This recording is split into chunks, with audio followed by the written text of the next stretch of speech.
नमस्कार विद्यार्थी मित्रांनो, मी सागर जगताप सर स्वागत करतोय पुन्हा एकदा तुमचं आपल्या या YouTube प्लॅटफॉर्मवरती। विद्यार्थी मित्रांनो, गट क संदर्भात एक महत्त्वपूर्ण अशी अपडेट हाती आली आहे, जी आहे प्रशासकीय व तांत्रिक पदभरती संदर्भातील एक शासन निर्णय प्रसिद्ध झालेला आहे की ज्या शासन निर्णयामध्ये प्रशासनानं परीक्षा पद्धतीबाबत जी होणाऱ्या परीक्षा पद्धतीबाबत एक पद्धती निश्चित केली गेलेली आहे, ज्या थ्रू शासन निर्णय दिला गेलेला आहे। काय आहे तो शासन निर्णय आपण जाणून घेऊयात या व्हिडिओच्या माध्यमातून।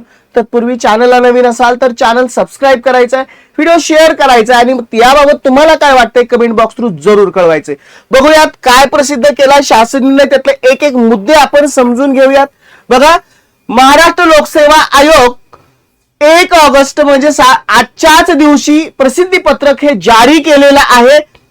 भरती प्रक्रिया सुसूत्रीकरण व सुधारणा संदर्भात शासन निर्णय सामान्य प्रशासन की ज्यामध्ये त्याची पार्श्वभूमी दिली गेलेली आहे। दिनांक 5 मे 2026 अनुसार विविध नवीन संवर्गाचे मागणी पत्र कार्यालय प्राप्त होत आहे। सदर शासन निर्णयाबाबत जोडलेल्या परिशिष्ट 28 ते 73 मध्ये शासन सेवेतील गट अपराजित व गट क संवर्गातील पदभरती संवर्गातील सर्वसामान्य शैक्षणिक अर्हता आवश्यक असलेल्या पदांसाठी प्रशासकीय आणि विशिष्ट तांत्रिक स्वरूपाची शैक्षणिक अर्हता आवश्यक असलेल्या पदांसाठी तांत्रिक असे वर्गीकरण करण्यात येत आहे की ज्यामध्ये 3 महत्त्वपूर्ण मुद्दे दिले गेलेले आहेत।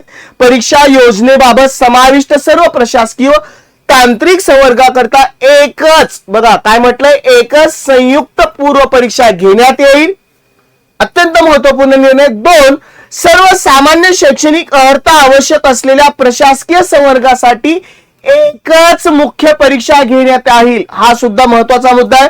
आणि 3, तांत्रिक संवर्गासाठी विशिष्ट शैक्षणिक अर्हता आवश्यक असलेल्या संवर्गासाठी त्या संवर्गाच्या शैक्षणिक अर्हतेनुसार प्रत्येक संवर्गासाठी स्वतंत्र मुख्य परीक्षा अथवा समान तांत्रिक शैक्षणिक अर्हता आवश्यक असणाऱ्या संवर्गासाठी एकच सेवा याप्रमाणे मुख्य परीक्षा घेण्यात येईल। अत्यंत महत्त्वपूर्ण हा निर्णय आहे। म्हणजे लक्षात आलं असेल तुम्हाला की पूर्वीचा असणारा नियम आता कोणता त्यामध्ये फेरबदल केलेला आहे, जो प्रसिद्धी पत्रकाद्वारे जारी केलेला आहे। पूर्व परीक्षेचा निकालाबाबत पूर्व परीक्षेतील प्रशासकीय सेवा संवर्गाचा एकत्रित निकाल प्रसिद्ध करण्यात येईल। दुसरा मुद्दा, तांत्रिक संवर्गाच्या संवर्गनिहाय निकाल प्रसिद्ध करण्यात येईल। हे झालं पूर्व परीक्षेच्या निकालाबाबत। आणि शेवटचा मुद्दा, मुख्य परीक्षेच्या निकालाबाबत मुख्य परीक्षेचा निकाल संवर्ग किंवा सेवानिहाय प्रसिद्ध करण्यात येईल। हे त्यातल्या मुख्य त्यामध्ये नमूद केलेल्या बाबी प्रसिद्ध पत्रकामध्ये जारी केलेल्या आहेत की जी इथून पुढची जी काही कार्यवाही होणार आहे त्या कार्यवाही संदर्भात निर्णय दिला गेलेला आहे की ज्यामध्ये आणखीन डिटेलमध्ये सांगायचं झालं तर आयोगाने दिनांक 22 जुलै 2026 रोजी शुद्धी पत्रकाद्वारे महाराष्ट्र गट क सेवा संयुक्त पूर्व परीक्षा 2026 अंतर्गत गट क सेवेतील विद्यमान संवर्गाव्यतिरिक्त विविध नवीन संवर्गाचा समावेश करण्यात आलेला आहे, बरोबर।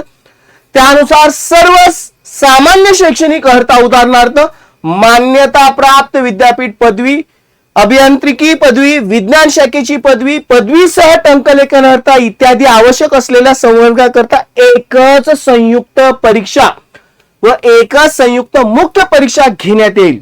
आलं लक्षात? पुढे तसेच विशिष्ट तांत्रिक स्वरूपातील शैक्षणिक अर्हता असलेल्या तांत्रिक संवर्गाकरता उदाहरणार्थ सहाय्यक मोटार वाहन निरीक्षक, गट क सहाय्यक मत्स्य व्यवसाय विकास अधिकारी, गट क संवर्गाकरता संयुक्त परीक्षा व स्वतंत्र मुख्य परीक्षा घेण्यात येईल।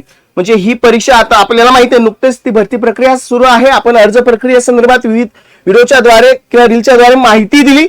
आता त्या संदर्भात ही अपडेट देण्यात घेतली जावी जेणेकरून यानंतरची परीक्षा पद्धती कशा पद्धतीने आयोजित केली जाईल हे लक्षात येते।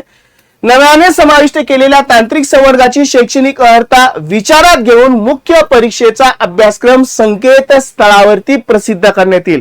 म्हणजे जो काही मुख्य परीक्षेचा अभ्यासक्रम आहे तो संकेतस्थळावरती उपलब्ध होणार आहे।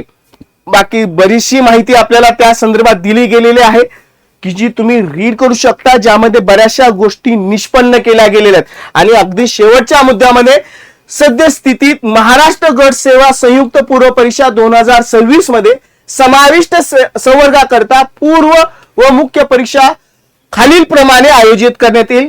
कशा पद्धतीने आयोजित करण्यात येईल ते सांगितलंय. त्यामध्ये संवर्ग कोणते कोणते आहेत? एक, उद्योग निरीक्षक, उद्योग संचालक. दुय्यम निरीक्षक, राज्य उत्पादन शुल्क, तांत्रिक सहाय्यक, विमा संचालक, कर सहाय्यक, विविध नियुक्ती प्राधिकरण निहाय लिपिक टंकलेखक, विविध नियुक्ती प्राधिकारी निहाय ग्राम महसूल अधिकारी म्हणजे तलाठी, ज्या नुकताच आता ही जागा सुटलेल्या आहेत. वरिष्ठ अभिलेखापाल, वरिष्ठ लिपिक, अभिलेखापाल गट क, सहाय्यक अधीक्षक गट क. आणि आपल्या दृष्टीने आता सध्या ज्याची आपल्या माध्यमातून तयारी केली जाते, सहाय्यक मोटार वाहन निरीक्षक, सहाय्यक मत्स्य व्यवसाय विकास अधिकारी, हे सगळ्यांकरता संयुक्त पूर्व परीक्षा. सर्व संवर्गाकरता एकच पूर्व परीक्षा आणि मुख्य परीक्षा सहाय्यक मोटार वाहन निरीक्षक गट क, सहाय्यक मत्स्य व्यवसाय विकास अधिकारी तांत्रिक गट क. संवर्ग वगळून उर्वरित सर्व मुख्य परीक्षा म्हणजे याच्यातले जे काही सहाय्यक मोटार निरीक्षक आणि सहाय्यक मत्स्य व्यवसाय विकास अधिकारी तांत्रिक जे गट क मधले आहेत त्यांना वगळून उर्वरित सर्व संवर्गाकरता एकच मुख्य परीक्षा असणार आहे. स्वतंत्र मुख्य परीक्षा, स्वतंत्र मुख्य परीक्षा. आणि शेवटचं, महाराष्ट्र गट क सेवा संयुक्त परीक्षे संदर्भात होणाऱ्या सुधारणाबाबत आयोगाच्या संकेतस्थळावरती प्रसिद्धीपत्रक किंवा शुद्धीपत्रकाद्वारे वेळोवेळी ते प्रसिद्ध करण्यात येईल. म्हणजे आपल्याला जी काही इथून पुढच्या अपडेट येतील, मुख्य परीक्षेविषयी काय माहिती येईल, ती सर्व अशाच पद्धतीने संकेतस्थळावरती प्रसिद्धी पत्रकावर मार्फत जारी केली जाईल.